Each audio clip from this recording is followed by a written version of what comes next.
Mundane Man here again, and I am working on my Ram 1500.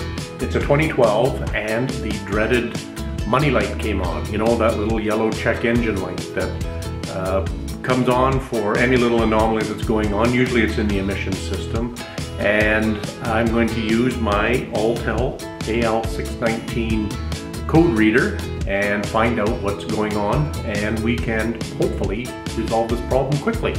So let's get at it. For those of you who don't know what a check engine light looks like, I don't know why you'd be watching this video if you didn't know what it looked like. It's that little annoying sucker right there that has 1,000 different reasons that it could come on. So whatever code my truck issued, it's one that's permanent and doesn't automatically clear until you investigate and clear the codes yourself. So to read the code that's causing the check engine light to come on is you take the cable that came with the Autel code reader, and this plugs into the OBDII outlet that comes on the vehicle. Most modern vehicles of the day have this. I should say pretty much all of them. That's kind of an industry standard. And then we can start pulling the codes off the ECU and see what's going on. So on my Ram 1500, the outlet is right there underneath the dash on the driver's side. Take the cable that came with your reader, plug it into that connection there. Okay, so the other end of the cable goes onto the end of your reader, and make sure it's tight in there so that if you're reading the codes it doesn't just all of a sudden pop out on you. Okay, so we're going to put the key in the ignition and just turn it to the on position. You don't necessarily need to start it at this point. I'll turn off the heater so that you can hear what I'm doing. Okay, once your code reader is connected, it automatically powers up, and we're already on the first selection here for OBDII, and that's where you will read the codes from. So we'll just click OK, and it starts going after the information on the vehicle. It's showing the status of on, which means the check engine light is on. It did find one code, and as far as not applicable monitors, I'm not sure. That could be for if you had a different type of vehicle or a higher end code reader, it might be reading those different types of monitors. So we're just going to hit OK, and it has a system status and read codes, erase codes. If I push system status, it shows the same screen we had before, so I'm going to escape out of that. Now we're going to go down and read codes. So we're going to start with any stored codes. A stored code usually is one that is there and is causing the check engine light to stay on. So mine is saying I have an evaporative emission system leak detected, a very small leak. Okay. So that's a problem. We'll see if there's any pending codes. Pending codes, I'm not sure of the differentiation between that, so let's press the help button here. Help button tells me nothing. And any permanent codes. And the evaporative emission leak is actually a permanent code. So that's what's causing the check engine light to stay on. So permanent and stored are kind of the same thing. It's stored the code, but it's also a permanent code in the sense that it's not recoverable until you actually do something like clear the code or fix the problem that exists. So in this case of, let's go back to the stored code. In the case of an evaporative emission leak, the evaporative system is actually just taking the evaporated fuel from the tank and from the fuel system in general, and instead of just venting it off into the atmosphere, it draws it back into the engine and then burns off those emissions, as opposed to just, like I said, sending it off into the environment.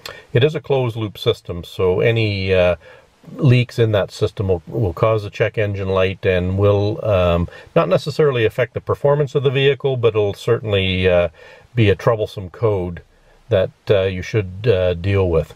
Now, because mine says it's a very small leak, it could be anything, but history has shown, and truth be told, I had this problem before, and it was about 10,000 kilometers ago, and I had a very technical fix that I had to do for this problem. So let's go outside the vehicle. Okay, I don't want to get too technical with you on how to fix this problem, but you go to the gas tank filler, you open it up, and there you go. That'll probably fix the problem. Now, like I said, I had this problem about 10,000 kilometers ago. So over time, the gasket in your gas cap can start failing and, you know, not seal very well, and prevents that tight seal from existing. So when you're filling up with fuel, always make sure your gas cap is good and tight, and you give it a couple clicks like that. If this problem goes away and it doesn't come back for a while, I'm going to just call it human error and I didn't have my gas cap tight enough, or at some point I may have to buy another gas cap. You can even, says right on the gas cap, a loose cap may turn on service or check engine light. Hopefully that's the problem, and we'll go from there. Now we have to go through the process of clearing that light and hope it doesn't come back again. Okay, so back in the truck again, we're going to escape out of the trouble code and escape out of where it reads the codes, and go down to erase codes and go and erase trouble codes. Are you sure? I'm sure. So the erase is done. Now we can escape out of that, and we're going to get right out of the diagnostics, and let's start the truck up. You can see right now the check engine light's still on, so I'm going to turn the key off and I'm going to start it up.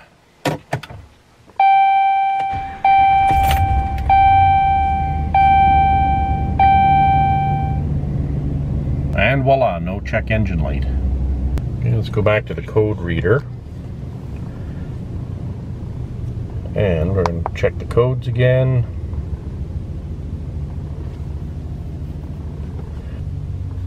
Okay, so you can see now it says 0 codes found. So we've cleared the problem for now, and you can see that the status is off, which means the check engine light is off.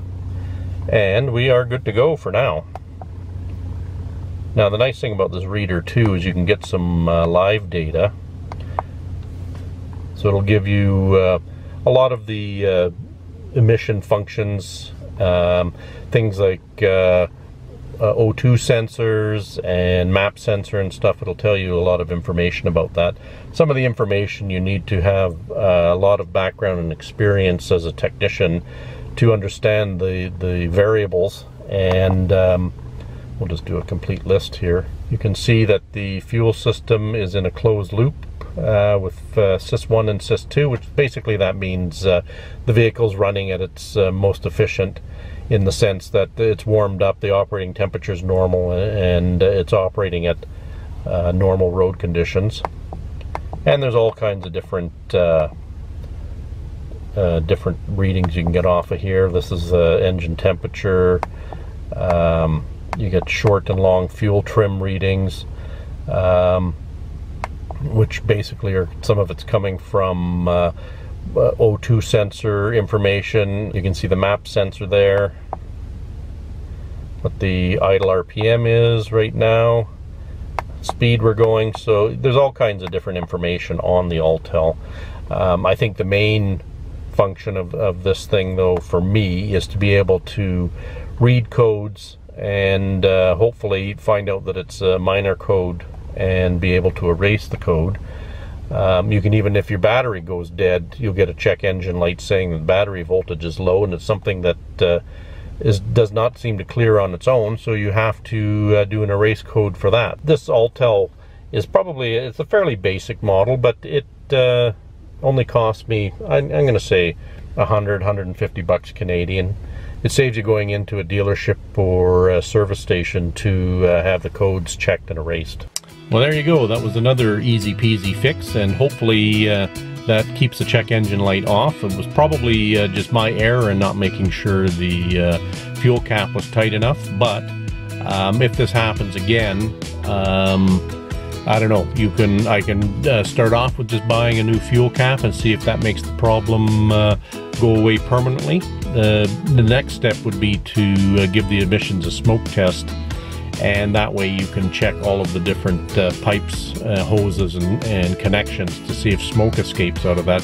But you got to have a machine for that, so that's something that, you know, the garage mechanic probably wouldn't have, and you'd be going into a shop to get that testing done. And a lot of times it does always end up being at the fuel cap or the fuel fill area. In areas where there's a lot of rust and corrosion, you can see some of those pipes just corrode away, and then you get leaks in them, and it's sucking in air and causing you know, that emission system or the evap system to not function the way it should, and makes the check engine light come on. These systems have been around for many, many years, and I guess there's no getting away from them. So that's it for this edition of Mundane Man. We'll catch you on the next one. Bye-bye.